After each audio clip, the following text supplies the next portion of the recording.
예. 책의 내용은 앞서 말씀드린 듯이 이렇게 현장 사례, 그리고 이제 논리적 근거, 현장에서 우리가 아까 예시로 말씀드린 게 7장 조직력 강화예요. 팀워크 강화예요. 그러면 팀워크 강화가 안 일어나는 현장의 사례, 깨진 사례, 그리고 왜 이게 이런 현상이 생기는지 이론적 근거.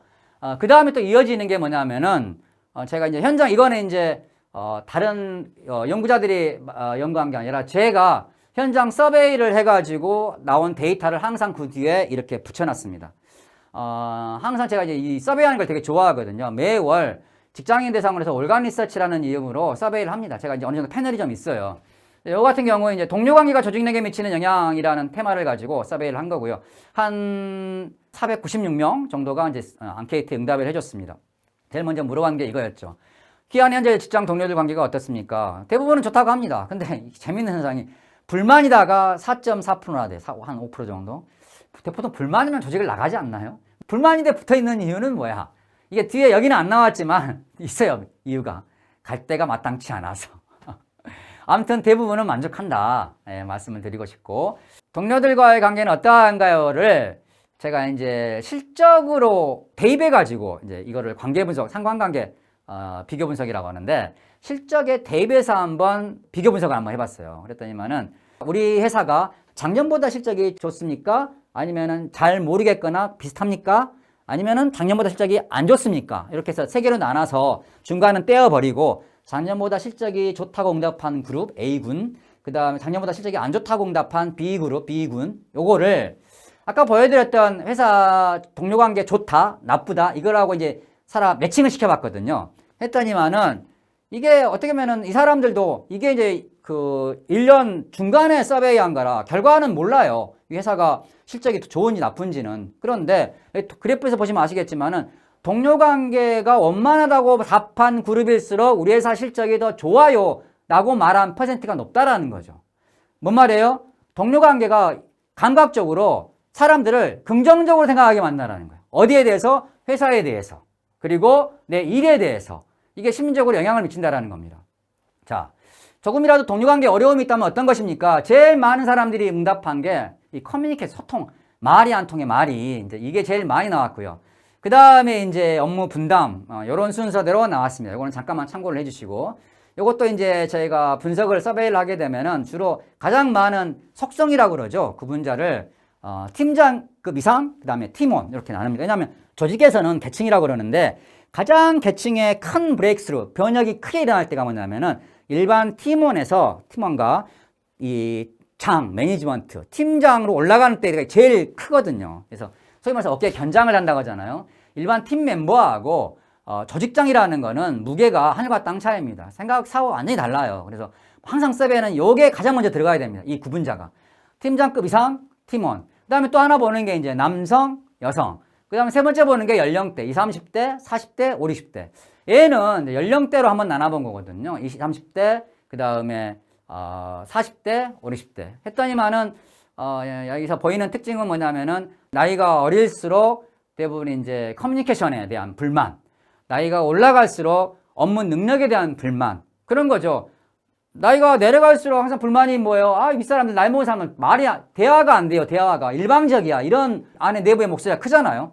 나이가 드신 분들은 드신 분대로 젊은 친구들 도대체 실력이 하나도 없어. 근데 본인 입장에서 봤을 때는 경험이 누적돼가지고 스킬이 올라가 있잖아요. 그런 상황에서 저 친구들이 너무 일을 어리숙하게 보이는 거죠. 당연히 이제 이런 문제는 있고요.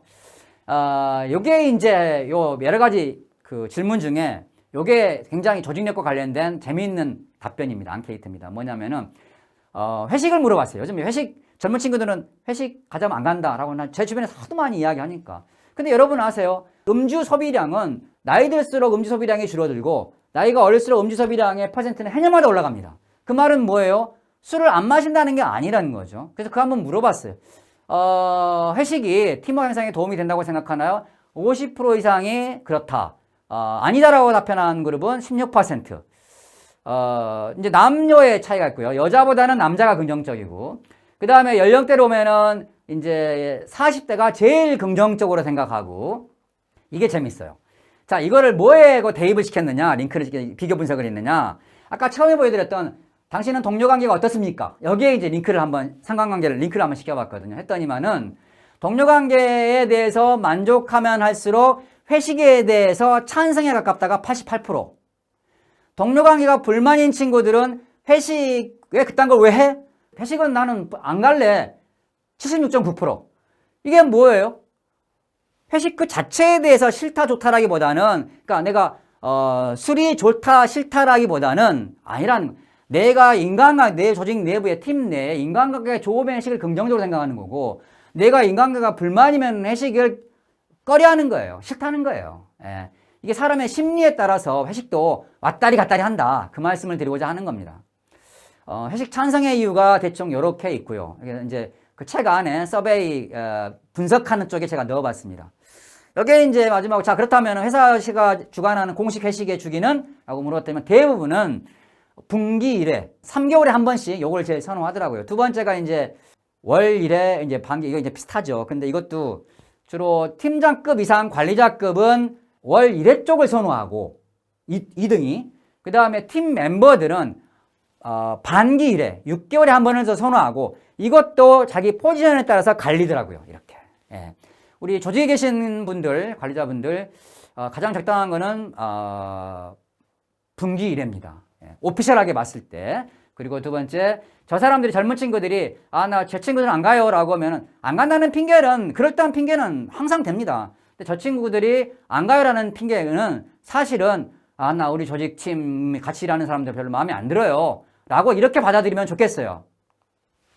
그래서 이거를 이런 쪽으로 한번 바꿔보면 어떨까 싶습니다. 정서적 연결을 먼저 시키고, 내부에 있는 정서적 연결이라는 심리적 연결인 거죠. 그 다음에 두 번째가 구성원들이 서로의 그 존재감을 느낄 수 있는 일상적인 구조, 커뮤니케이션, 그 다음에 뭐 자연스러운 티타임, 이런 것도 중요하고요. 일단 위에서부터 아랫사람을 좀 존중하는 태도, 배려하는 태도, 여기 항상 눈에 비주얼하게 보여야 됩니다. 아까 말씀드렸죠. 인간의 인지 능력은 일단 비주얼한 데서부터 시작된다. 그리고 세 번째는 이게 이제 성공 사례. 어느 팀은 이렇게 해가지고 굉장히 팀원 반응이 좋다는데, 어느 팀은 다 같이 야구 관람 보러 가지고 다들 너무 행복했다는데 우리도 한번 가볼래? 해서 성공 사례를 끄집어와가지고 사람들에게 일단은 설득하는, 요것도 굉장히 좋은 팁이다. 그렇게 말씀드리고자 합니다. 그래서 총 인사와 관련된 강의는 총 10장이 들어가 있어요. 인사란 무엇인가? 이것도 중요합니다. 사람은 절대 논리적으로 움직일 것 같지만 사람은 감정의 동물이다. 두 번째 채용, 그 다음에 배치, 성과평가, 보상. 이 보상도 마찬가지입니다. 보상은 숫자의 문제가 아니라 감정의 문제다. 내가 연봉이 예를 들면 5천만 원이라 쳐요. 연봉이 6천만 원으로 1천만 원이 올랐어요. 내 옆에 같이 똑같은 직급에 옆에 있는 내 동료, 같이 비슷한 직급에 저 친구도 나하고 내가 저보다한테 조금 더 올랐을 거라고 생각을 했어요. 옆에 있는 A라는 친구한테 너 얼마 올랐어? 얼마 받았어? 서로 물어보진 않지만 결국은 알게 됩니다. 근데 이 친구가 나는 5천에서 6천, 1천만 원이 올랐어요. A라는 친구는 500만 원밖에 못 올랐어. 기분 좋습니다. 엄청 기분 날라갈, 예. 조직이 역시 나를 알아주는구나. B라는 옆에 있는 친구한테 너 얼마 올랐어? 이제 물어봐도 모르겠죠. 어떻게 알게 됐어요. 근데 이 친구 나는 1,000만 원 올랐는데 이 친구는 2천만 원이 올랐어. 어떻게 돼요? 방금 전에 좋았던, 기분 좋았던 게 와그르르르 무너집니다. 이 뭐야? 아니 왜 쟤는 나보다 더 받아? 이렇게 시작하는 거죠. 인간은 감정의 동물이다. 상대적 비교를 먼저 한다. 요게 이제 5장 보상 설계할 때 참고하십시오. 라는 취지로 집어넣어 보았고요. 조직 문화, 그 다음에 방금 소개해드렸던 7장 조직력 강화, 그 다음에 쭉 10장까지. 각 장의 구성은 이렇습니다. 상황, 사례, 그 다음에 이런 일이 일어나는 이유, 그 다음에 이제 행동경제학으로 보는 조직 심리, 그 다음에 아까 조금 전에 보였던 직장인 대상 서베이, 그 다음에 이제 참고할 만한 어떠한 대응 방법, 그리고 이렇게 한번 해보십시오 라는 어드바이스까지. 이렇게 프로세스는 7단계 프로세스로 이렇게 자연스럽게 구성이 되어 있습니다.